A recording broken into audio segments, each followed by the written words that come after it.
Baik, selanjutnya kita akan masuk ke hadis pertama di bab kita ini ya. Dan di sini ditulis hadis ke-14. Dari apa yang kita bahas dari awal pertemuan kita adalah hadis ke-14, tapi ini adalah hadis pertama di bab taubat. Dari Abu Hurairah radhiyallahu anhu, beliau berkata, aku mendengar Rasulullah sallallahu alaihi wasallam bersabda, wallahi inni la astaghfirullah wa atubu ilaihi fil yaumi akthara min 70 marrah. Demi Allah. Nah ini jenis ini sumpah yang Nabi lakukan ya. Kadang-kadang Nabi mengatakan demi Allah. Kadang-kadang beliau mengatakan demi zat yang jiwa Muhammad dalam genggamannya. Jadi ada jenis ini sumpah Nabi SAW diantaranya ini. Sesungguhnya aku beristighfar, memohon ampun, memohon maaf atas kesalahanku kepada Allah dan bertaubat. Taubat tadi kita sudah bilang. Ya, meninggalkan dosa itu, kemudian berusaha melakukan perbuatan baik kepadanya, nyanya n-nya besar kembali kepada Allah, dari kepadanya lebih dari 70 kali dalam sehari. Hadis riwayat Bukhari. Lebih daripada 70 kali. Berarti jumlah minimalnya 70. Ada riwayat lain setelahnya hadis nomor 15, langsung saya bacakan karena berhubungan, dari Al-Aghar bin Yasar Al-Muzani radhiyallahu anhu, beliau berkata, Rasulullah sallallahu alaihi wasallam bersabda, ya ayuhan nas tubu ilallahi wastaghfiruh fa inni atubu fil yaumi mi'ata marrah. Wahai sekalian manusia, bertaubatlah kepada Allah dan beristighfarlah, memohon ampun kepadanya, karena sungguhnya aku bertaubat sebanyak 100 kali dalam sehari. Kita mulai masuk ibu-ibu sekalian ke makna-makna hadis ini. Kedua hadis ini kita langsung baca 14 dan 15 karena berdekatan. Hadis yang pertama urutan 14 menjelaskan kepada kita Nabi beristighfar minimal 70 kali dan bertaubat. Perhatikan ya, istighfar pengucapan lafadznya astagfirullah, artinya saya mohon maaf ya Allah, gitu kan? Wa atubu ilai, dan saya bertaubat kepadanya. Taubat tadi meninggalkan kesalahan, gitu kan? Dan mengubah menjadi perbuatan baik. Jadi saya beristighfar dan bertaubat, mengucapkan dengan lisan dan mempraktikkan dengan anggota tubuh, menyibukkan diri senanya dengan amal saleh, satu hari 100 kali dalam riwayat yang kedua. Kata para ulama, yang dimaksud dengan makna hadis ini adalah betul-betul istighfar dan taubat dari dosa-dosa besar. Dan orang boleh melakukan ini walaupun dia tidak tahu apakah dia kerjakan atau tidak. Jadi tidak harus ibu lakukan dulu baru ibu taubat. Karena Nabi SAW dipastikan tidak mengerjakan dosa besar. Nabi nggak lakukan itu. Tapi Nabi mengatakan, hai sekalian manusia, beristighfar dan bertaubatlah kepada Allah. Karena saya saja, panduan kalian, Nabi dijaga oleh Allah tidak berbuat dosa pun, saya bertaubat dan istighfar 100 kali sehari. Maknanya apalagi kalian yang mungkin bisa terjerumus. Nabi SAW dijaga ya. Beliau dijaga oleh Allah, maka tidak pada terjerumus pada kesalahan. Kalaupun ada kesalahan terjadi, kekeliruan, maka langsung saja Allah maafkan. Seperti kasus pengharaman madu yang pernah saya ceritakan, kemudian Allah SWT turunkan surat Tahrim ayat 1. Kemudian juga pernah terjadi Nabi SAW pada saat menawan 60 tawanan Badr, kemudian Umar meminta agar ya Rasulullah 60 ini dibunuh saja. Mereka keluar dari Mekah bawa pedang, mereka mau perangin muslimin. Ini bukan orang biasa, militernya orang kafir nih. Nabi SAW cenderung dengan pendapat Abu Bakar, udah dimaafin aja, nanti biar mereka tebus gitu. Ternyata subuh-subuh Umar pergi ke masjid, didapatkan Nabi SAW sama Abu Bakar lagi nangis. Maka Umar berkata, ya Rasulullah, hai Abu Bakar, kenapa kalian nangis? Beritahukan kepada saya supaya saya ikut menangis. Gitu kan? Karena tidak mungkin dua orang ini mulia menangis nih. Pasti ada sebabnya nih. Kata Nabi SAW, hai Umar, kalau bukan sudah merupakan takdir Allah, maka mungkin hukuman Allah akan datang dan kita semua kena kecuali kamu. Kenapa kata Umar ya Rasulullah? Karena Allah setuju dengan pendapatmu, mestinya 60 tawanan Badar itu memang dihukum mati. Karena mereka keluar dari Mekah memang ya sudah terlanjur keluar mau memerangi muslimin. Kalau bukan mereka kalah, mungkin mereka sudah hancurin muslimin gitu kan. Tapi takdirnya Allah berbeda. Karena saya sudah putuskan, Allah mengambil keputusan itu untuk memberikan mereka kesempatan menebus. Tapi di sini Allah sementara langsung luruskan, gitu kan? Langsung diluruskan. Maka ini contoh-contoh saja. Nah, kalau Nabi SAW saja yang mulia, yang maksum namanya, maksum itu terlepas dari kesalahan, ataupun kalau ada kesalahannya langsung diluruskan oleh Sang Pencipta Allah, sehingga menjadi hukum bagi kita umat Islam, itu bertaubat 70 sampai 100 kali, apalagi kita. Itu makna dan pelajaran pertama dari hadis. Pelajaran yang kedua dari hadis ialah kalau seseorang bertaubat dan beristighfar, ini yang dimaksudkan adalah kepada dosa-dosa besar. Jadi dosa kecil otomatis masuk di dalamnya. Kalau ibu bertaubat dan istighfar kepada Allah dari dosa besar, maka dosa kecilnya ikut. Misal gini, orang mau berzina, maka melihat dosa kecilnya. Ngomong dosa kecilnya, sentuhan dosa kecilnya, ciuman dosa kecilnya. Kan dosa besarnya nanti dia letakkan kemaluan di kemaluan. Baik, kalau dia taubat dari zina, maka semuanya bersih. Semua termasuk dosa kecilnya yang berentetan dengan dosa itu jadi bersih. Orang mau mencuri nih, dia niat mau mencuri dan mulai pakai baju untuk mencuri, dia mulai jalan melangkah, itu kan dosa semua. Buka rumahnya orang, itu semua adalah dosanya. Kalau dia batalin, dia nggak dapat dosa besar. Dosa besarnya kapan? Pada saat sudah ngangkat barang tuh. Dia udah ambil, udah mencuri. Nah, rentetannya kalau dia bertobat dari dosa mencuri ini, taubatnya membersihkan dosa besarnya, membersihkan juga semua dosa kecilnya. Kan gitu. Jadi semuanya jadi bersih. Nah, ini faedah yang kedua. Artinya, kenapa Nabi SAW fokus kepada kita menyampaikan bertaubat dan beristighfarlah, karena saya setiap hari 70 sampai 100 kali. Artinya kalau kalian taubat dengan dosa besar, dosa kecil ikut. Jadi lebih bagus gitu, sekalian aja. Dan saya sudah bilang tadi, dosa besar itu kita kerjakan secara nyata atau enggak, tetap aja bertaubat dan beristighfar. Dan niatnya untuk bertaubat dari semua dosa besar. Jangan fokus ke satu jenis saja. Tadi saya bilang di awal pertemuan, masih ingat kan? Kalau kita cuma fokus ke satu dosa, maka itu yang dibersihin. Berarti kalau ada dosa lain belum ada pembersihan. Makanya taubat dan istighfarnya sehari itu, dia tidak fokus ke dosa khusus. Saya bertobat dan istighfar ya Allah, satu hari saya ucapkan astagfirullah wa atubu ilaih, astagfirullah wa atubu ilaih. Terus begitu sampai 100 kali. Maka kita niatkan memang ini bukan dosa kecil, tapi semua dosa besar ya Allah bersih. Termasuk kecil akan masuk dalamnya. Jelas ya? Lafadznya macam-macam, nanti akan kita sebutkan lafadznya, gitu kan? Ini yang pelajaran yang keberapa? Yang kedua. Baik, pelajaran yang ketiga dari hadis yang bisa kita ambil adalah bagaimana taubat itu dan istighfar tidak kurang dari jumlah 70. Artinya harusnya taubat dan istighfar jumlahnya tidak kurang dari 70. Dan sebagian ulama mengatakan maksimalnya 100. Baik, bagaimana memahami masalah ini? Yang dimaksud dengan perkataan para ulama dalam faedah yang ketiga ini, ibu-ibu sekalian, kalau kita betul-betul istighfar dan taubat, niatnya dalam hati untuk dosa-dosa besar yang saya lakukan, berarti dosa kecilnya kan ikut jadi bersih kan gitu.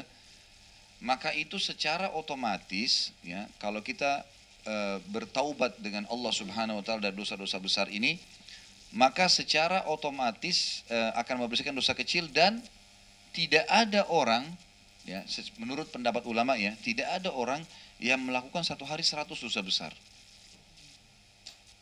Jadi itu kayaknya nggak mungkin gitu loh. Kalau dia buat 100 dosa besar dalam satu hari. Berarti perkataan Nabi, hai manusia bertobat dan istighfar kepada Allah, sesungguhnya saya bertobat sampai 100 kali. Maknanya tidak ada orang yang buat dosa besar sampai 100 satu hari. Mungkin dia buat 1, 2 dosa besar, 3, 5, 10.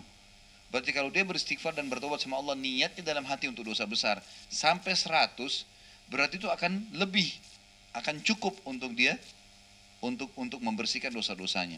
Karena bisa saja kalau orang ikhlas, ibu-ibu sekalian, satu kali istighfar dan taubat ini sudah cukup membersihkan satu dosa. Berarti bisa 100. Karena itu bagus sekali, gitu kan? Itu luar biasa. Baik, kalau misalnya dosa besarnya hanya 3, berarti dia punya cadangan pahala 97, gitu kan? Karena istighfarnya tetap ibadah. Ada yang dipakai bersihin dosa, ada yang memang jadi cadangan pahala dia. Gitu kan? Jadi cadangan pahala. Jadi itu akan bertambah buat dia. Ini faedah yang sangat besar dan sangat luar biasa manfaatnya buat kita. Kemudian kita masuk faedah yang keempat adalah jenis-jenis istighfar. Jenis-jenis cara atau kalimat-kalimat istighfarnya. Kalau kita lihat dari hadis ini, maka yang paling sederhana adalah perhatikan lafaz hadisnya ya. Inni la astaghfirullah wa atubu ilaih. Lihat hadis nomor 14, lafaz bahasa Arabnya. Inni la astaghfirullah wa atubu ilaih. Berarti lafaz yang paling pertama yang disebutkan dalam hadis adalah astaghfirullah wa atubu ilaih. Itu yang paling sederhana. Jadi enggak usah anggap remeh karena pendeknya lafaznya, enggak. Memang begitu ajaran baginda Nabi SAW. Tapi dengan tulus, dengan ikhlas Bu ya. Astaghfirullah wa atubu ilaih. Diresapi dalam hati. Astaghfirullah wa atubu ilaih. Astaghfirullah wa atubu ilaih. Terus begitu kita ucapkan. Insya Allah ini ya, kalau 70 sampai 100 kali, asal ibu lowongin waktu, itu makan waktu paling 3 menit, 4 menit ya. Enggak banyak itu. Kalau lafadznya begitu ya, astagfirullah wa atubu ilaih, astagfirullah wa atubu. Saya pernah praktekin di lampu merah nunggu 1 menit, ini diucapin 100 kali bisa. Tapi fokus. Daripada sibuk lihat merek mobilnya orang, helmnya orang. Lebih baik astagfirullah wa atubu ilaih, astagfirullah wa atubu ilaih. Gitu kan? Matanya lihat setir aja. Ya. Kalau lampu hijau baru jalan. Lebih baik sibukin begitu. Baik, ini lafaz yang pertama. Lafaz yang kedua, tentu di sini diusahakan ada, kalau lafaz yang pertama partnernya astagfirullah, ada wa atubu ilaih ya. Lafaz yang kedua, ada hadis Nabi SAW yang berbunyi, saya tidak terus terang tidak tahu di bab kita ini ada ditulis atau tidak, tapi ada hadis yang sahih berbunyi, siapa yang mengucapkan astagfirullahil azim, astagfirullahal azim, alladzi la ilaha illa huwal hayyul qayyum wa atubu ilaih, maka akan diampuni dosanya walaupun sebanyak buih di lautan. Jadi di sini agak lengkap. Astaghfirullahil azim alladzi la ilaha illa huwal hayyul qayyum wa atubu ilaih. Kata sebagian ulama hadis, penyebabnya kenapa dosanya dibersihkan walaupun sebanyak buih di lautan karena ada 2 sifat Allah yang mulia. Hayyul qayyum, zat yang maha hidup dan yang maha mengurus hamba-hambanya. Ini kata Nabi SAW, sekali lagi siapa yang membaca astagfirullahal azim alladzi la ilaha illa huwal hayyul qayyum wa atubu ilaih, akan diampuni dosanya walaupun sebanyak buih di lautan. Artinya kalau ibu bisa ucapin astagfirullahal azim alladzi la ilaha illa huwal hayyul qayyum wa atubu ilaih, 1. Astagfirullahal azim alladzi la ilaha illa huwal hayyul qayyum wa atubu ilaih, 2. Gitu loh, sampai 100. Nah, untuk mempermudah, karena kan ini perintah Nabi, bacanya setiap hari. 1 hari berapa jam? 24 jam. Ini. Berarti waktu kita panjang kan? Ini kan disuruh baca 1 hari 100 kali. Baik, ibu bagi, bisa setiap habis sholat wajib atau sholat ba'diyah 20. Berarti 5 sholat kita punya 100. Gitu kan? Jadi lebih ringan. Apalagi kalau ibu lakukan, oh saya setiap habis sholat sunnah, saya istighfar kepada Allah. Itu malah lebih bagus, gitu kan? Akan lebih cepat istilahnya, gitu kan? Jadi misal sholat sunnatul fajr antara azan dan iqamah subuh, ibu baca 20 kali misalnya. Habis sholat subuh, habis zikir sholat, selesai zikir sholat semua, kemudian kita masuk ke zikir pagi, kita baca lagi 20 misalnya, ya kan? Orang duduk di masjid misalnya sholat syuruk, kemudian dia baca lagi 20 kali, itu sampai sholat duha aja sudah selesai 100, gitu kan? Ya. Ini kalau seandainya ada orang yang mau membaginya. Kalau dia mau baca sekalian, alhamdulillah. Yang penting dalam mengamalkan ibadah itu istiqomahnya ya. Jangan hari ini ibu semangat baca 100 terus 1 bulan lagi baru baca gitu ya. Nah, memang setiap hari ini sudah, besok sudah dan seterusnya. Selalu kita lakukan itu. Selalu kita lakukan. Jadi sesuatu yang telah Allah dan Rasulnya tentukan untuk amalan setiap hari itu pasti baik buat kita, Bu. Jangan sampai luput ya. Jangan sampai luput. Kalau masih ingat pernah saya ceritakan ada orang penyihir dari negeri Yaman yang taubat di Saudi. Kemudian dia ceritakan dulu waktu dia masih jadi penyihir, dia pernah nusuk-nusuk badannya gitu kan. Kemudian kebal. Maka waktu dia lagi satu kali lagi nusuk-nusuk badannya, terus ada satu orang masuk, anak muda, begitu masuk langsung baca ayat kursi. Orang itu langsung bilang Allahu la ilaha illahul qayyum, tiba-tiba penyihir itu tusuk badannya tembus. Ya. Dia bilang, penyihir ini bilang, saya masuk rumah sakit 3 minggu. Nggak sadarin diri 3 minggu. Gitu kan. 3 minggu nggak sadarin diri. Setelah dia sadar, dia panggil jin-jinnya. Lalu dia ngomong, mana kalian? Kenapa nggak bela saya? Biasanya saya dibela. Supaya mata orang dia kesannya tertusuk. Padahal sebenarnya dia tidak tertusuk gitu kan. Jadi syaitan bisa mengelabui itu. Maka kata jin-jinnya, waktu anak muda itu baca Allahu la ilaha illahul hayyul qayyum ayat kursi, kami semua terlempar. Kami semua terlempar. Ini kesaksian si penyihir itu yang sudah taubat. Sekarang jadi dai dia, gitu kan. Maka dia bilang begitu kejadiannya, dia bicara. Terus dia bilang, saking sakit hatinya sama anak muda itu, saya selalu berusaha cari, ambil fotonya, ambil bajunya untuk sihir dia. Dan 3 tahun saya sihir dengan ilmu saya nggak bisa tembus. Dia bilang gitu, 3 tahun saya sihir anak muda nggak bisa.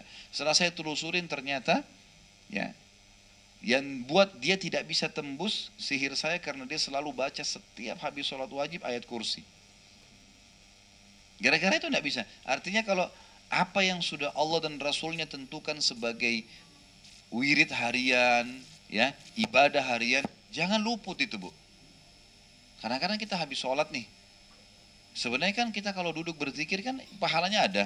Kata Nabi SAW, siapa yang selesai sholat selama dia tidak berdiri dari musallahnya, tidak bicara sama orang di sebelahnya, tidak batalin wudunya, maka malaikat di atas kepalanya mengatakan, ya Allah ampuni dia, ya Allah rahmati dia. Sampai dia batalin wudunya, berbicara sama orang di sebelahnya, atau dia berdiri dari musallahnya. Kan gitu. Nah syaitan biasa hiasi buat kita. Buru-buru mau ke dapur minum, buru-buru mau berdiri, buru-buru mau jawab HP. Jangan. Fokus. Kadang-kadang syaitan bilang sama kita, nanti aja baca sebentar di sofa sana. Padahal ke sofa udah gak baca tuh. Jadi harus langsung. Diperintahkan saat itu. Sama zikir pagi sore. Coba ibu-ibu, habis sholat subuh, habis zikir, langsung baca. Aman tuh. Kalau syaitan bilang sebentar aja habis sholat duha, nanti duhur sudah lewat. Oh udah azhar. Kebablasan semuanya. Karena syaitan targetnya kita tinggalkan kan. Maka duduk langsung. Dan ingat, saya sudah pernah ajarkan, ibadah harus paksakan. Nggak bisa enggak. Harus ibu paksa. Harus paksa baca Quran. Harus paksa sholat. Harus paksa sedekah. Kalau enggak bakal terjadi. Nggak bakal kita kerjakan. Berapa banyak sekarang yang ibu-ibu ibadah yang ibu tinggalkan? Banyak sekali kita tinggalkan. Karena gitu, tunda-tunda ikutin syaitan dan kita tidak paksakan diri. Gak usah terpengaruh dengan perkataan orang. Ingat, orang mau bilang alim, ya alhamdulillah saya baru tahu nikmatnya alim sekarang. Gak apa-apa. Jangan malu dengan itu. Baik, ini pelajaran-pelajaran yang kita bisa ambil dari hadis dan tadi ada 2 buah lafaz ya. Lafaz yang ketiga, lafaz cara taubat tadi ya. Lafaz yang ketiga adalah membaca sayyidul istighfar namanya, tuannya istighfar. Zikir pagi, Allahumma anta rabbi la ilaha illa anta khalaqtani wa ana abduka wa ana ala ahdika wa wa'dika mastata'tu a'udzu bika min syarri ma sana'tu abu'u laka bi ni'matika 'alayya wa abu'u bidzambi faghfirli fa innahu la yaghfiru dzunuba illa ant. Ini artinya mulia sekali ya. Allahumma anta rabbi, ya Allah sungguhnya kau adalah penciptaku, pemilikku, pengurusku, pengawasku dan pemusnahku. La ilaha illa anta khalaqtani, tidak ada Tuhan yang berhak disembah kecuali engkau dan engkau telah menciptakan aku. Dikatakan khalaqtani wa ana abduka, dan aku adalah hambamu. Wa ana ala ahdika, dan saya selalu berada dalam perjanjian denganmu. Wa wa'dika, dan janji-janjimu. Mastata'tu, semampuku. A'udzu bika min syarri ma sana'tu, aku berlindung kepadamu dari semua keburukan yang aku lakukan. Abu'u laka bi ni'matika 'alayya, aku mengakui segala nikmat yang kau berikan kepadaku. Wa abu'u bidzambi, dan aku akui semua dosa-dosaku. Faghfirli fa innahu la yaghfiru dzunuba illa ant, maka ampunilah aku karena tidak ada yang mengampuni dosa kecuali engkau. Ini lafaz yang ketiga, gitu kan. Lafaz yang keempat, kata ulama, masuk di dalamnya juga istighfar secara umum. Misal orang bilang astagfirullah, atau dia bilang astaghfirullahalazim. Ya. Ini semua masuk di dalamnya karena kalimat istighfar masuk dalamnya, gitu kan. Tinggal kalau dia mau sempurna ikuti dengan wa atubu ilai tadi. Dan aku bertobat padanya. Jadi kalau yang lebih sempurna tadi yang pertama-tama yang kita ucapkan astagfirullah wa atubu ilai atau astagfirullahal azim alladzi la ilaha illa huwal hayyul qayyum wa atubu ilai. Ya. Baik itu tentang masalah jumlah istighfar sehari, makna istighfar dan taubat dan ragam jenis-jenis kalimat istighfar. Ya. Dari dua buah hadis, hadis 14 dan hadis 15. Ya. Baik, sampai sini ada yang mau bertanya dulu? Dua buah hadis ini.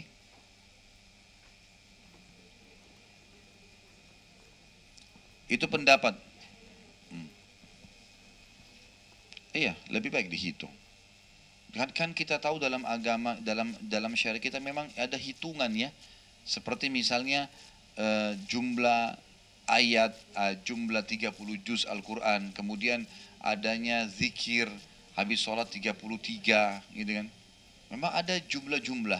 Sama ini istighfar juga 70 sampai 100 kali, berarti ada penyebutan jumlah. Dan kita perlu garis bawahi ya, kalau Nabi SAW sudah tentukan tempatnya, ya, waktunya, jumlahnya, jenisnya, jangan diganggu gugat nih. Saya pernah kasih contoh, kalau orang habis sholat baca subhanallah 33, alhamdulillah 33, Allah Akbar 33. Ditentuin loh ya, habis sholat, jenisnya, jumlahnya. Ibu jangan bilang, saya bisa baca 70 kali kok. Loh Nabi bilang 33, udah selesai. Masa kita lebih pintar dari Nabi? Gitu kan. Sudah ditentuin kan? Ya udah, bentuk penghormatan kita pada Nabi SAW adalah mengikuti jumlah yang beliau sebutkan. Ya, ini penting. Baik, khusus masalah istighfar, kalau seseorang mengamalkan jenis-jenis tadi lafaz istighfar, masing-masing 100 kali boleh. Tapi beda lafaz. Misal ibu baca astagfirullah wa atubu ilaih sampai 100 kali. Ibu mau baca nanti astagfirullahaladzim alladzi la ilaha illa huwa wa atubu ilaih. Ini juga lafaz yang berbeda. Karena niatnya menjalankan sunnah-sunnah Nabi dengan beragam lafaz itu dibolehkan. Berarti ini bisa lebih dari 100, tapi per jenisnya 100 gitu. Lebih baik jangan. Tidak usah campur-campur. Kasih murni saja. Ya.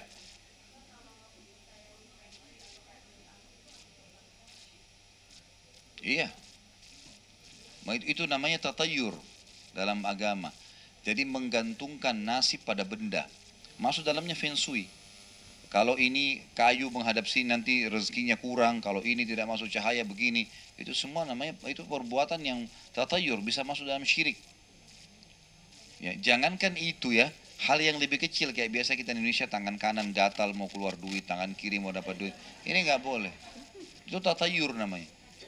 Atau matanya kedap-kedip atas mau senang, yang di bawah mau sedih, ini nggak boleh. Sampai kepada tingkat itu. Jadi dalam Islam itu ada memang hal-hal yang bisa kita lakukan, seperti pernah saya sampaikan, beli buku judulnya Rumah-rumah yang tidak dimasuki oleh malaikat.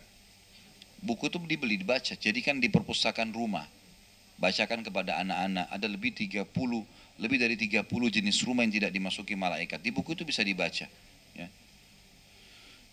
Jadi seperti misalnya memang ada larangan, kita tidak boleh buang air besar, buang air kecil menghadap dan membelakangi kiblat. Ada itu dalam Islam, tapi ini tidak disilakan dengan feng shui ya.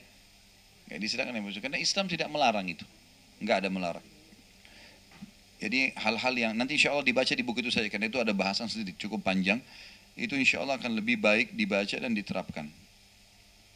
Ada lagi? Ya. Saya masih bahas dua hadis ini ya. Masih ada bahasan lagi nanti.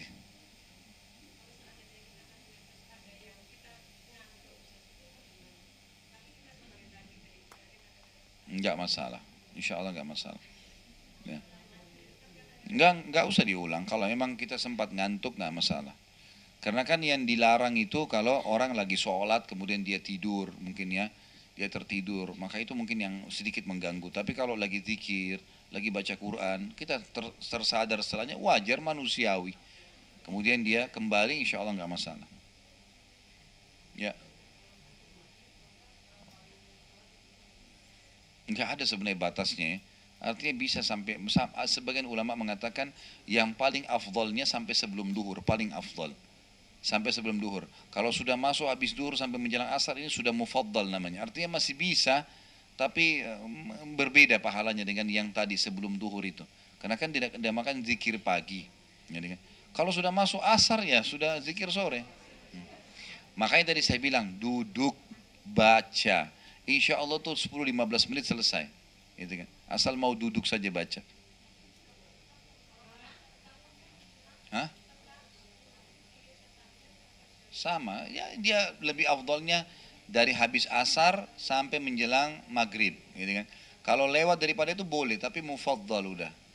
Jadi tetap boleh, bukan tidak boleh. Habis maghrib kita lupa baca tadi, habis isya kita baca nggak masalah. Jangan ketinggalan malah ya. Cuman kita bicara sekarang masalah afdalnya, mana lebih besar pahalanya. Nah, tadi yang kita sebutkan poinnya Bu, di awal. Enggak, jadi taubat nasuha itu tadi yang kita sebutkan. Jadi dia harus tinggalkan dosa itu seketika. Dia lagi berbohong, dia harus berhenti pada saat itu. Dia sesali dan janji sama Allah tidak ulangi. Maka itu insya Allah dia diterima. Menurut Imam Nawawi sudah diterima taubat nasuhanya. Kalau berhubungan dengan haknya Allah, kayak orang berzina, orang tidak sholat, orang seterusnya, ini adalah haknya Allah. Kalau haknya manusia, ditambah dengan syarat yang keempat, dia harus kembalikan haknya manusia itu. Yang sudah saya jelaskan tadi, kalau benda materi dia harus kembalikan, kalau gunjing atau fitnah dia harus perbaikin. Ya, seperti itulah. Hmm. Hmm. Innalillahi maksudnya meninggal.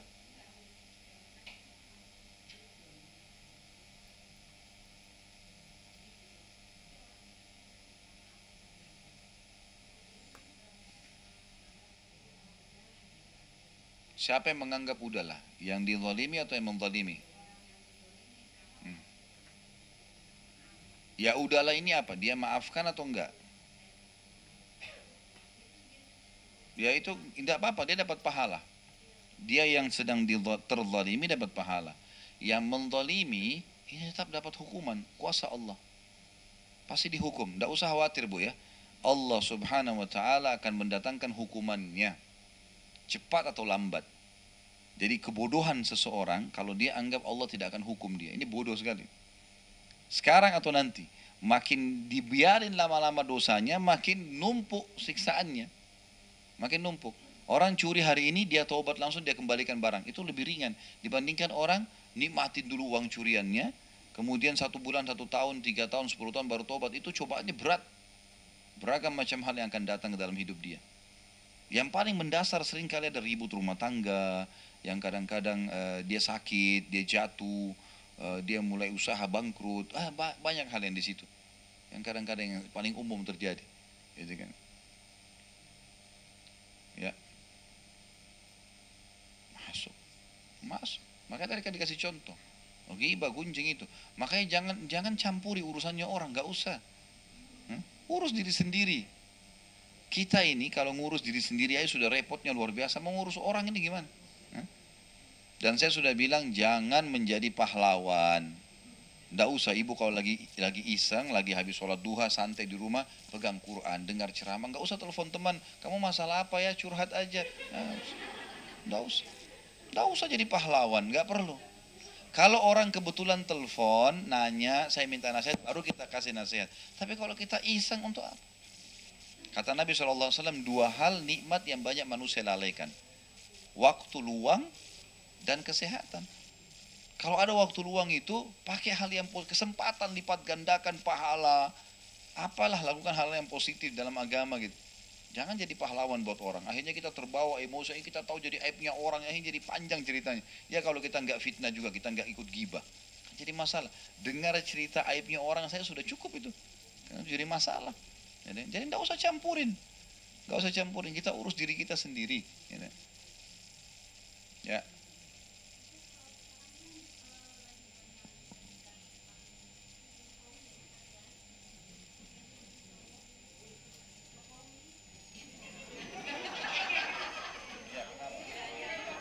Sebentar, kasih kesempatan jelasin.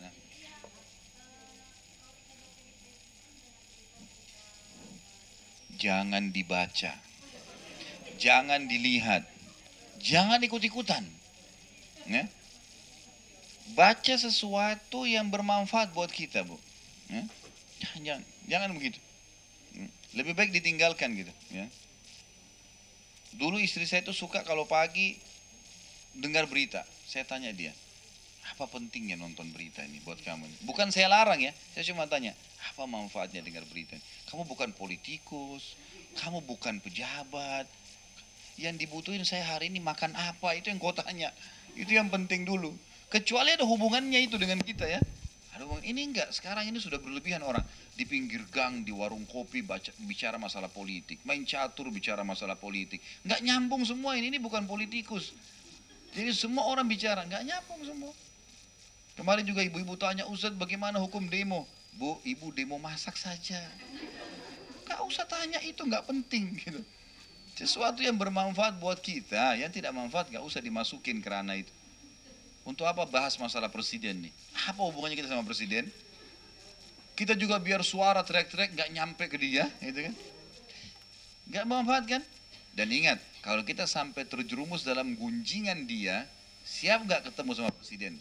Hah? Bisa minta maaf nggak, Bu? Hah? Kalau nggak bisa berarti hari kiamat loh. Nah, ini berat ini. Berat. Sedangkan orang saja teman kita gosipin, kita harus minta maaf, apalagi orang lain. Kalau teman masih bisa kita minta maaf, enak, masih bisa sampein. Kalau orang lain yang kita tidak kenal, makanya nonton-nonton gosip itu jangan, tidak ada manfaatnya. Kita terbawa arus, kita jadi emosi, kita jadi terbawa tahu, apalagi ada orang sebarin itu bahaya. Fitnahnya besar itu. Dan tidak bisa loh ya. Syaratnya tadi yang kalau berhubungan sama manusia harus kembalikan haknya. Perbaiki namanya lah, gitu.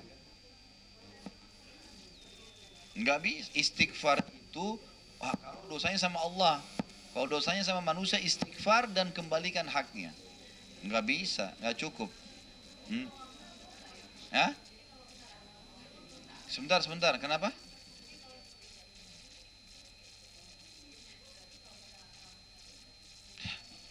Dosa. Jadi gini, saya kasih definisi ghibah. Apa itu ghibah, Bu? Apa itu gunjing? Kata Nabi SAW, engkau menyebutkan kekurangan saudaramu, ya, yang ada padanya. Emang ada sama dia.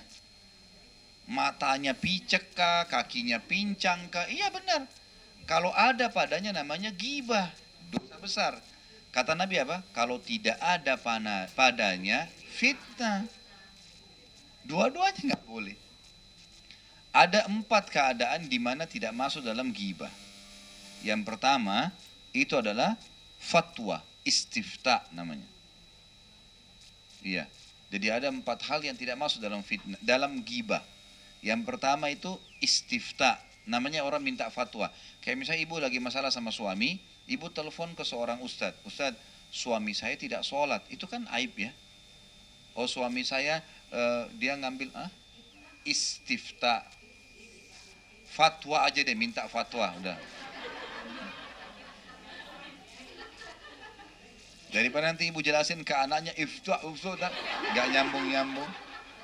Istifta ya, artinya minta fatwa. Baik. Jadi kalau kita minta fatwa, tapi ingat ya, innamal a'malu binniyat. Ibu lebih tahu niatnya, hati-hati.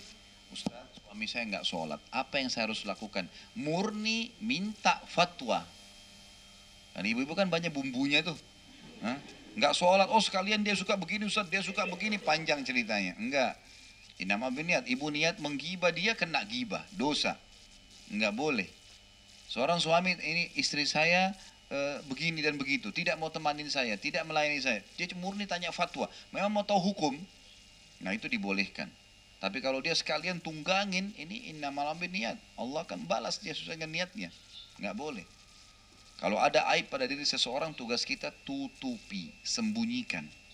Kata Nabi SAW, siapa yang tutupi aib seseorang, muslim di dunia, Allah tutupi aibnya pada hari kiamat. Nah, selamat dari aib-aibnya.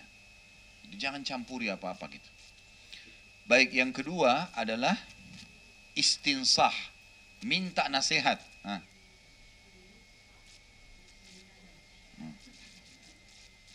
Istinsah ini nasihat, artinya minta nasihat. Ya. Jadi misal seseorang mau ngajak saya berbisnis, saya nggak kenal dia. Si A datang, ini Khalid saya punya bisnis gini-gini, saya butuh modal. Baik, saya nggak kenal si A ini. Saya datang kepada si B, minta dia kenal si A. Bagaimana menurut kamu si A? Gitu kan? Nah si B boleh cerita apa yang dia tahu saja yang berbahaya buat saya. Misalnya dia bilang, setahu saya dia biasa menipu. Setahu saya. Udah, itu yang saya tahu. Jangan kesempatan karena dibenci si A, dibumbu-bumbuin. Nah ini kena dosa ghibah. Jadi betul-betul murni. Makanya sabda Nabi SAW, siapa yang beriman pada Allah hari akhir, dia harus mengucapkan yang baik saja, bermutu, berkualitas, atau diam. Gak boleh. Berbahaya. Karena kalimat itu kalau diucapin ada pertanggungjawabannya kan. Gak bisa. Makanya pernah, sebelum nanti kita masuk ke poin ketiga ya, tapi ada seorang ulama namanya Syurahbil namanya rahimahullah. Beliau ini bilang, saya belajar dari murid saya di kelas, dia bilang di masjid, ada satu orang bertahun-tahun tidak pernah bertanya. Duduk di ujung, selalu hadir tapi nggak pernah nanya. Dia bilang saya tanya dan setelah saya dapat jawaban dari dia, saya selalu sebutkan sebagai ilmu di majelis ilmu saya. Dia bilang apa? Saya tanya, hai fulan, kenapa kau sendiri nggak pernah nanya? Yang lain semua nanya. Dia bilang, saya mendengar, saya dapat manfaat. Gitu kan? Kalau saya suka, saya terima, saya nggak suka, saya tolak. Tapi kalau saya ngomong, itu untuk orang lain. Kalau dia tidak suka, berbahaya buat saya. Maka saya dengar, saya selamat, saya diam, saya selamat. Kata Syu'bi, saya terus ulangi perkataan orang itu di ilmu, majelis ilmu. Supaya orang jadikan pelajaran. Artinya gini, bukan kita tidak boleh bicara ya. Tapi bicara itu yang benar. Masalah pendidikan anak, masalah kabar, masalah apalah ya. Mungkin perawatan diri, ada manfaatnya. Nggak masuk ke wilayah orang, jangan masuk ke zonanya orang. Ini rumahnya ibu, jangan masuk ke rumah sebelah, nggak usah. Inilah saya, ini zona saya. Saya bicara tentang saya, bukan bicara tentang orang lain. Harus begitu sebagai seorang muslim, karena ada pertanggungjawaban, gitu kan? Baik, istinsah ini minta nasihat atau menasihati orang lain tidak masuk dalam masalah itu. Ya. Sama dengan ada orang mau melamar anak saya misalnya, saya tidak kenal orang ini, siapa dia? Saya tanya orang yang kenal dia. Bagaimana menurut kamu? Oh menurut saya dia tidak sholat. Misal, yang saya tahu betul-betul dia murni mau memberikan nasihat. Supaya jangan muslim sayanya sebagai muslim yang lain kena masalah dengan orang ini. Dan di sini dia harus memberikan gambaran. Tapi sebatas itu saja. Setahu saya begini, setahu saya begini. Dan ingat antara dia sama Allah, innamal a'malu binniyat. Yang ketiga, istirsyad namanya. Memberi petunjuk. Kalau nggak bisa tulis istirsyad, memberi petunjuk. Ini contoh baru bisa menjelaskan ya. Kayaknya pernah disebutin deh ini di bab yang dulu. Hah? Pernah kan? Terus kenapa nulis lagi sekarang? Kebiasaan. Itu namanya ilmu ditaruh di kertas, bukan ditaruh di hati. Istirsyad itu minta petunjuk, tapi contoh. Saya kasih contoh. Misal, saya masuk dalam komplek ini, saya ingin melihat ada rumah lagi mau dijual. Kemudian saya datang ke Satpam, Pak, saya dengar di sini ada rumah mau dijual. Di mana posisinya? Oh, Bapak lurus, mentok, belok kanan. Nanti rumah kedua sebelah kanan. Baiklah, saya ke sana, saya balik lagi, nggak ada pelang, nggak ada tulisan. Balik ke Satpam, Pak, yang mana Pak rumahnya? Nggak ada pelangnya. Ada yang pintunya mau rubuh. Misal, atapnya begini, dia kasih ciri sama dia. Karena kalau dia nggak sebutin, saya nggak tahu. Tapi innamal a'malu binniyat. Memang saya di Satpamnya murni mau nunjukin. Saya janjian sama orang di masjid atau di acara perkawinan, gitu kan. Telepon-teleponan, saya belum pernah lihat orangnya sebelumnya. Alhamdulillah. Tidak pernah saya lihat orang sebelumnya. Kemudian saya datang ke masjid lalu saya tanya, mana Bapak Fulan? Oh di sana yang di depan tuh. Yang pakai baju hitam. Saya lihat ke sana orang semua pakai baju hitam. Ada 10 orang pakai jas hitam semuanya. Gimana caranya saya bisa tahu nih? Saya kembali tanya, yang mana? Oh sana yang botak kepalanya. Yang gendut badannya. Cirinya disebutin, tapi niatnya untuk tunjukin. Kalau nggak disebutin nggak bisa. Nggak tahu, oh ternyata yang di sana. Ada ciri khasnya, seperti itulah. Yang keempat adalah al-kuna wal alqab. Al-kuna itu julukan ya. Julukan. Ini pasti ingat nih contohnya. Hah? Bapak A nama Ahmad dan Bapak B namanya Ahmad juga, misalnya Ahmad sama Ahmad, dua-dua sholat di masjid. Ya. Lalu kemudian Bapak A, yang Bapak A, Ahmad A ini, dia rupanya penjual kambing. Bapak Ahmad B, dia penjual mobil. Ya, julukan. Nah, supaya si Bapak A, yang Ahmad penjual kambing ini bilang sama pengurus masjid, habis sholat isya iklanin ya, kalau saya undang orang makan di rumah saya, semua jemaah masjid ini datang. Lalu kemudian marbot masjid iklanin, Bapak Ahmad undang makan malam yang mau datang silakan. Orang masjid tanya, Ahmad siapa? Oh, Ahmad kambing. Dan dia tahu itu namanya memang terkenal, dia anggap itu sebuah promosi malah. Karena dia jual kambing misalnya, oh Ahmad mobil misalnya. Nah itu kalau sudah melekat dan dia tahu, nggak apa-apa. Dia tidak marah maksudnya. Ya, kalau dia sudah tahu. Tapi ini juga innama biniat ya, sesuai dengan niat masing-masing. Sudah? Masya Allah. Kenapa jadi banyak yang bertanya? Hah? Kenapa? Wah itu nggak ada hubungannya nih sekarang. Oke lah, sebentar. Kalau orang KPR, sifatnya kita bicara masalah hukum riba. Kalau ibu bisa bahas masalah riba, baca Al-Baqarah 275 sampai 279. 275 sampai 279. Ya. Di situ disebutkan kalau orang tidak tahu hukumnya masalah riba, maka yang berlalu jadi halal buat dia.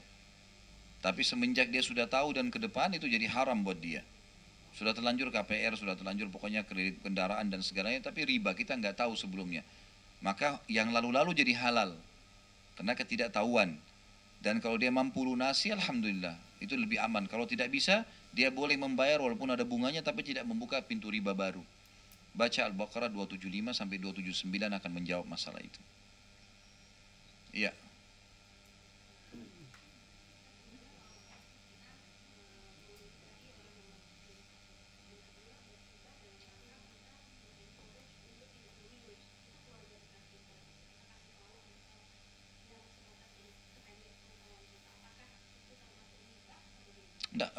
Ghibah orang non muslim pun tidak boleh, tetap tidak boleh. Menggunjing orang non muslim juga tidak boleh. Tidak ada hak kita di situ. Tidak usah masuk ke zonanya orang lain. Jadi nggak usah. Kecuali memang tadi salah satu dari 4 itu. Kayak tadi pertanyaan kedua, bagaimana kalau kita mengajak supaya tidak memilih misalnya ketua yayasan kah, kepala sekolah kah, apa segala, masuk dalam tadi istirsyad itu, memberikan petunjuk. Dan itu kalau misalnya kita ditanya ya. Kalau nggak ditanya nggak usah, nggak usah masuk ke zona yang tidak ditanya, nggak ada wewenang kita di situ. Atau mungkin memang kita guru, kita ngajar harus menjelaskan itu lain. Tapi kalau nggak ditanya segala nggak usah, ya. Apalagi zona politik ini nggak usah masuk ibu-ibu. Ya. Nanti ya, betul-betul kalau darurat sekali orang itu memang punya wewenang di situ, dia bertanggung jawab, ya udah urusan dia sama Allah. Jadi makin kita kerucutkan kepada masalah kita pribadi itu makin bagus sebenarnya. Kita lebih aman, tanggung jawab hari kiamat lebih ringan. Ya, ya di belakang dulu.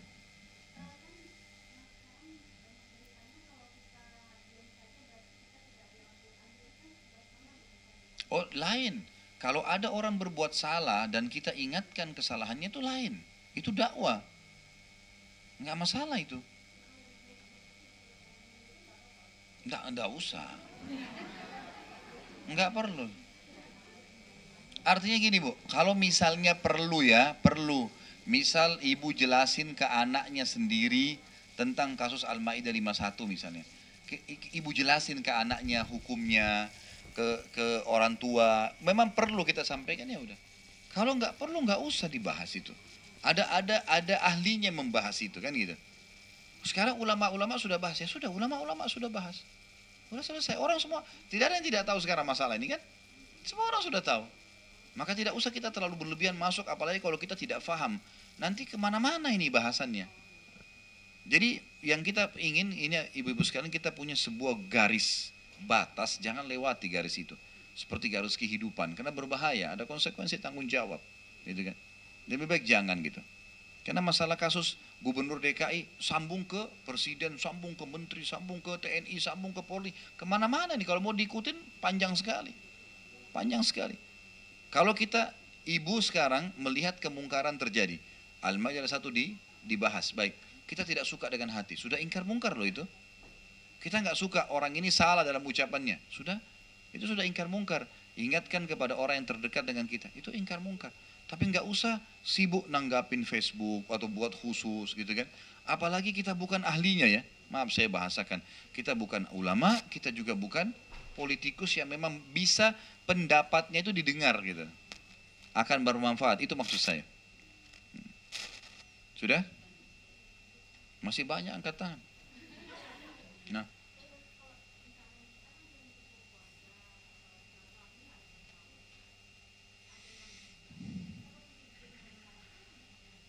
Enggak bisa, berdiri. Enggak boleh. Ibu jangan dengar. Sama orang gibah, orang fitnah, orang bicara masalah dosa, diskotik lah, perzinahan lah. Ya jangan bilang, saya nggak ikut-ikutan, tapi cuma dengar, sama aja. Kan pernah saya bilang, kita ini lemah Bu ya, kita ini lemah, manusia ini lemah. Saya dan ibu-ibu di sini, kita lemah, bisa terpengaruh ya. Telinga itu connect sama hati, mata connect sama hati, mulut connect sama hati. Orang saya pernah kasih contoh, teman kita bilang, saya mau kencing, kita juga mau kencing kok. Karena besarnya pengaruh. Kalau kita bilang kita nggak terpengaruh itu mustahil. Ya, lebih baik jangan. Kalau mereka bicara sesuatu pindah. Pernah ada salah satu ulama salaf dulu dari zaman dulu gitu kan. Dia lagi duduk terus teman-temannya lagi gosipin orang.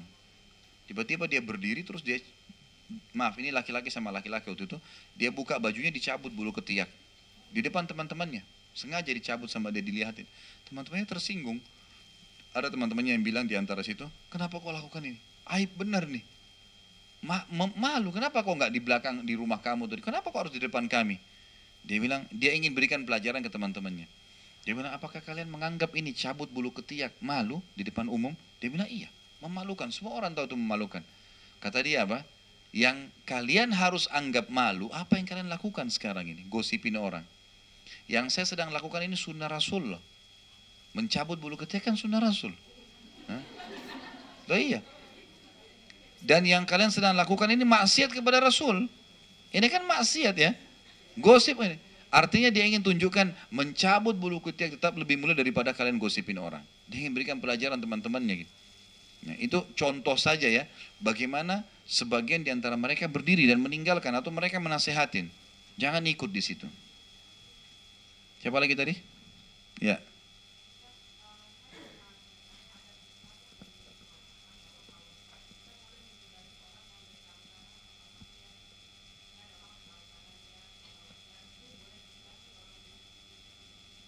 Allahu a'lam. Ini butuh rincian. Makanya tadi saya bilang, kalau ibu masuk dalam bab istinsah atau istirsyad tadi ya. Jadi dia memberikan nasihat ya, atau dia memberikan petunjuk. Misal gini, ada tetangga kita memang ahli maksiat.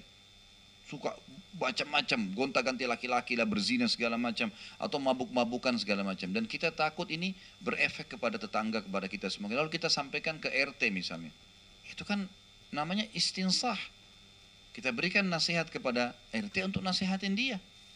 Itu lain, gitu kan? Itu bisa saja. Tapi kalau semua ahli maksiat kita punya hak sekarang, semua orang misalnya jadi artis kemudian dia buat dosa, berarti kita siap bisa dong gosipin. Boleh, haram dalam agama. Tapi ada tanggung jawab dan kita harus adil ya. Harus adil artinya ada orang yang sedang berbuat salah teman-teman sekalian. Misalnya anak kita salah, maka perilaku salahnya itu yang kita luruskan. Jangan dipukul rata semua kesalahan. Berarti orang ini sudah buruk. Enggak. Kita harus adil. Kesalahan dia mana gitu. Sekarang ada gosip dilemparin. Iya kalau benar. Kalau enggak, kan jadi masalah baru. Terus bagaimana hukum syari kita harus minta maaf sama dia. Sampai atau enggak ini. Ini kan jadi panjang ceritanya. Gitu kan. Maka lebih baik hati-hati. Dan ini Allah alam yang saya lihat itu harus betul dirincikan. Dan itu bahaya kalau dikatakan semua ahli maksiat boleh digosipin. Itu boleh digibah kan sama, kita gosip berarti. Gak boleh. Harus dilihat dulu kan gitu. Sampai Nabi SAW pun kalau ada sahabat yang berbuat salah, seperti pernah ada Nabi tugaskan seseorang bernama Ibnu Lutbiyah ngumpulin zakat. Ngumpulin zakat. Jadi rupanya Ibnu Lutbiyah ini pergi ngambil zakat, kumpulin zakat. Jadi sementara ngumpulin zakat, rupanya ada yang kasih duit dia. Ini buat kamu ya, ini buat kamu ya. Hadiah buat dia. Dia lagi bertugas ya. Jadi dia kelilingin orang-orang tahu, oh ini pegawainya Nabi, gitu loh. Jadi orang kasih-kasih ke dia. Dia pas tiba di Madinah di masjid, dia taruh zakatnya. Ini zakat kalian, ini hadiah buat saya. Iya, ini buat saya nih, dikasih oleh orang-orang. Waktu itu Nabi SAW ada di situ, karena mau store ke Nabi kan. Nabi SAW naik di atas mimbar, lalu beliau bertahmid dan bersalawat untuk diri beliau SAW, lalu beliau mengatakan, kenapa ya ada orang yang saya tugaskan, padahal orang itu di depan mata Nabi loh. Nabi gak sebutin namanya. Kenapa ya ada orang yang saya tugaskan mengumpulkan zakat, lalu dia kembali dia mengatakan, ini zakat kalian, ini hadiah buat saya. Coba seandainya kalau itu hadiah betul buat dia, bukan karena dia sedang bertugas, coba dia duduk di rumah ibu dan ayahnya, sampai gak hadiah itu sama dia? Tanda tanya. Gitu kan? Artinya ini bukan karena kamu dikasih, orangnya tahu karena kamu sedang bertugas, kamu jalanin. Artinya gini, kalau ibu lagi ditugasin oleh kantor beli barang misalnya, kita beli nih, karena kita beli banyak 100 juta, dapat hadiah pulpen, dapat hadiah payung, dapat HP, dapat diskon. Ini punya perusahaan, bukan punya ibu loh. Karena ibu kan pakai duitnya perusahaan, bukan punya kita itu. Ini main diambil, main dibawa pulang. Ini nggak boleh ini, haram semua. Karena orang taunya kita pegawai perusahaan itu. Kita juga digaji di situ. Duitnya pakai duit orang perusahaan itu. Nggak boleh, bukan punya kita itu. Maka ini yang dimaksud. Karena dia lagi tugas, nggak ada.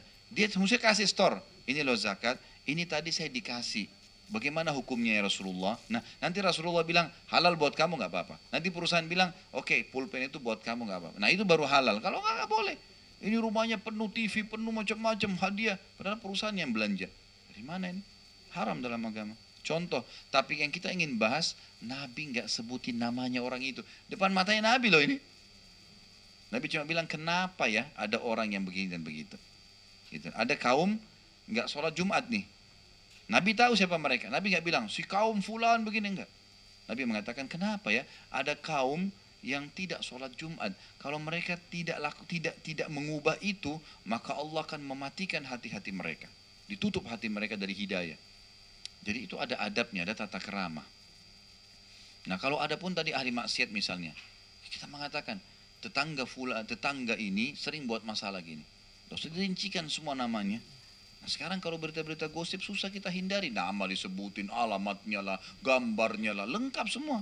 Gitu kan? Nah, ini bahaya ibu-ibu sekalian, harus hati-hati ya. Karena kita semua akan mempertanggungjawabkan pada hari kiamat. Secara individu, jangan buka masalah. Saya sarankan menuju ke akhirat ini, jangan bawa dua hal. Jangan bawa musuh, jangan bawa dosa. Gitu. Bahaya dua ini. Jadi dosa berbanyak taubat, musuh jangan disiapin. Jangan punya masalah sama orang. Yang bukan ranah kita, jangan masuk bu, gak usah masuk.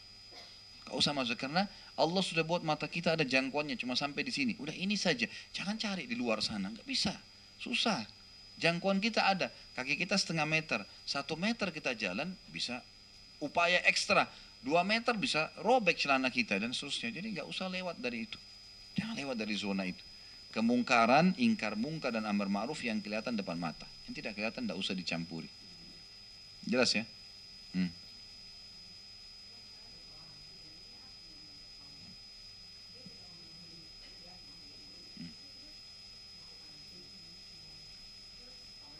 Enggak, beda niat dengan melakukan. Kalau dia baru niat, itu lain. Belum terpenuhi taubatnya. Ini kan dia harus lakukan. Iya, dia langsung meninggalkan dosa itu.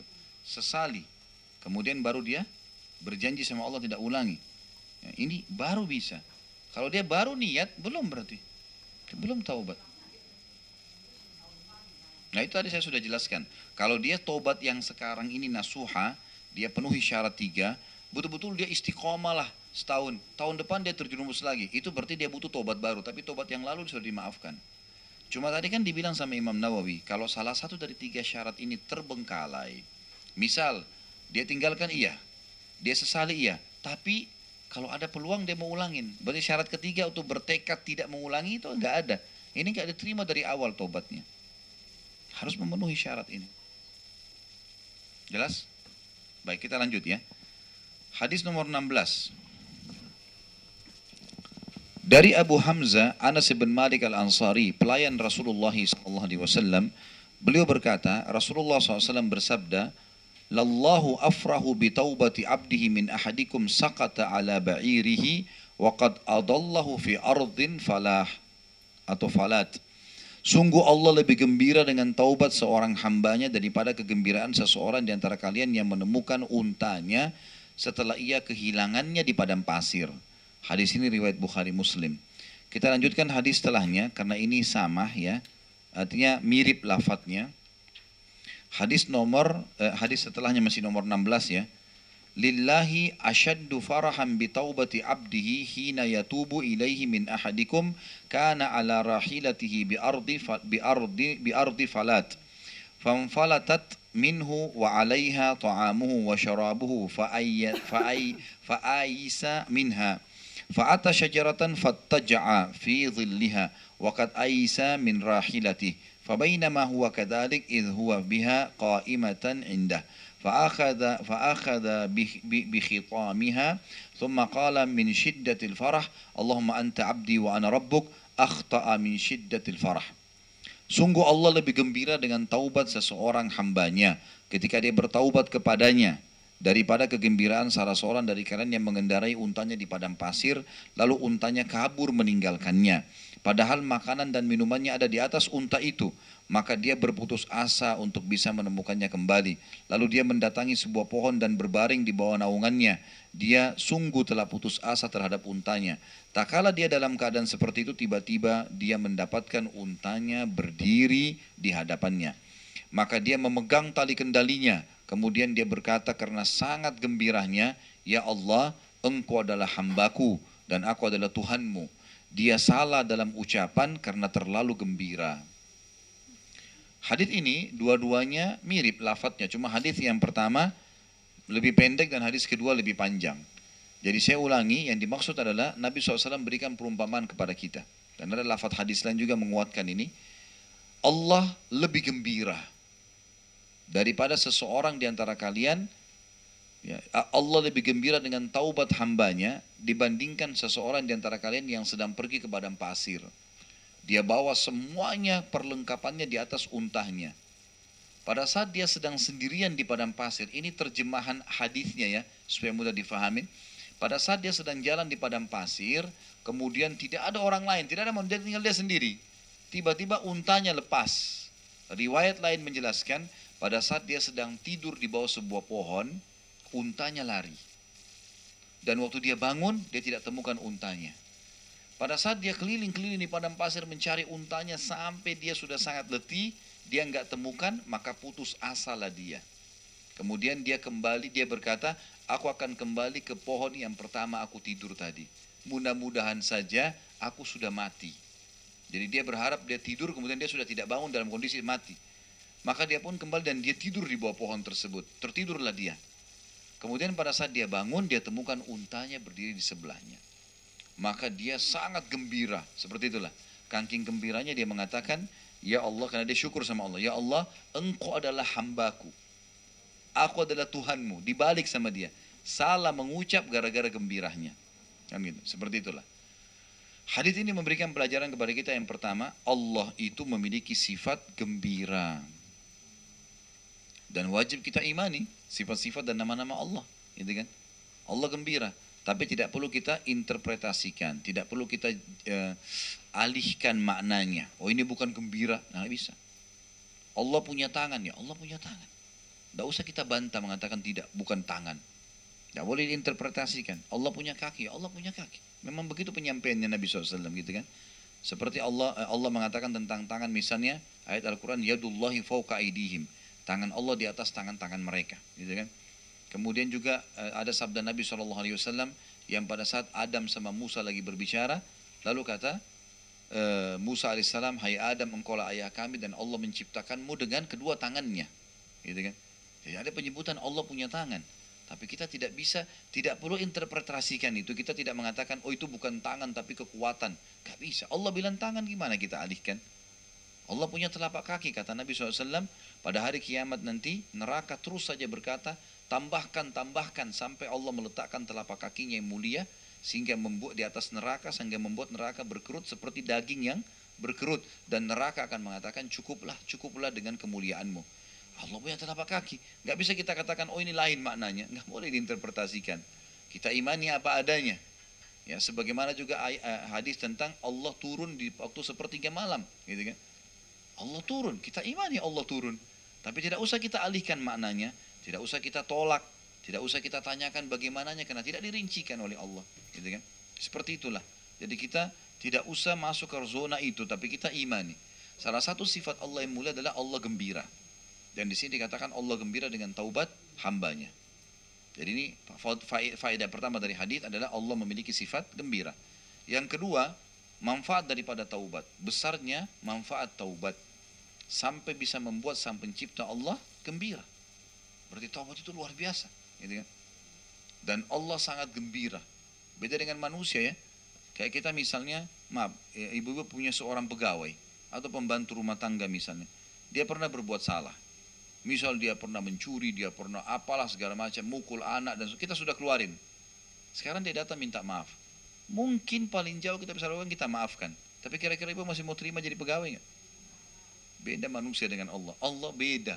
Ibu sudah 50 tahun buat segala macam kesalahan, kerusakan di muka bumi udah. Datang, taubat, Allah malah gembira. Disambut sama Allah. Itu luar biasa itu. 50 tahun zina, 50 tahun dusta, 50 tahun macam-macam. Hari pertama tahun 51 taubat, Allah bilang baik. Gembira Allah dengan itu. Bahkan dikasih contoh di sini. Allah lebih gembira dengan itu hambanya mau taubat. Karena Allah nggak mau kita masuk neraka, Bu. Allah sayang dengan hambanya, nggak mau masuk neraka. Makanya terus saja sinyal taubat datang. Termasuk sekarang ibu-ibu hadiri majelis ini. Adalah sinyal dari Allah untuk taubat. Ini pelajari bab taubat untuk diamalkan. Ingat, ilmu tidak bermanfaat kalau tidak diamalkan. Berapa kali ibu dengar tentang sholat malam? Pertanyaannya sudah berapa kali sholat malam? Berapa kali dengar baca Quran? Sudah baca Quran atau belum? Berapa kali dengar masalah ini dan itu tapi kita sudah amalkan belum? Ini ilmunya tidak bermanfaat loh ya. Kiat istiqomah, hadir majelis ilmu seperti ini sudah poin penting. Yang kedua, amalkan dan harus dengan cara dipaksakan. Baru yang ketiga bentuk komunitas. Itu baru ibu bisa istiqomah. Kalau nggak bisa. Dan sampai kapan sekarang pertanyaan tidak berubah nih jadi lebih baik? Mau nunggu apa nih? Nunggu malaikat maut tiba-tiba datang jemput? Nggak mungkin. Nggak mungkin. Dan pada saat itu tidak mungkin lagi kita panggil teman, panggil suami, panggil anak. Sudah nggak bisa buat apa-apa mereka. Kan gitu. Dan pertanggungjawaban sudah mulai berjalan. Ini harus hati-hati. Baik, jadi di sini Allah bergembira. Kemudian yang kedua, besarnya manfaat taubat itu sampai membuat sang pencipta Allah ya bergembira. Kemudian pelajaran yang ketiga adalah bagaimana seorang hamba